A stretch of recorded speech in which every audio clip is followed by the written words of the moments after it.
la famille Redford est en deuil. Dimanche 19 octobre, Kyle Redford a annoncé la mort de son mari James à l'âge de 58 ans, après une longue bataille contre le cancer.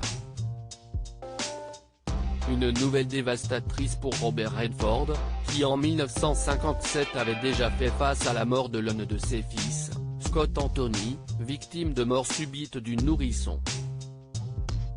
Né à New York et diplômé de l'Université du Colorado, James Redford avait déménagé à Los Angeles par la suite pour embrasser comme son célèbre père une carrière dans le cinéma.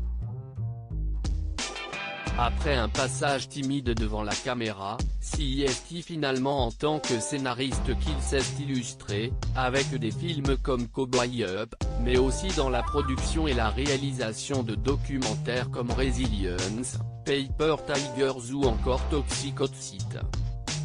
Atteint d'une maladie rare depuis l'adolescence, James Redford avait subi une double greffe du foie en 1993 et lancé par la suite l'organisation James Redford Institute for Transplant Awareness. Toutefois, malgré cette greffe, il semblerait que cette maladie ait eu raison de son état de santé, qui a considérablement abîmé son foie. James Redford, un défenseur de l'environnement comme son père marié depuis 32 ans à Kyle Redford, le couple a eu 2 enfants, Dylan et Lena, qui l'ont élevé ensemble, comme celle-ci l'a précisé dans le message annonçant la mort de son époux.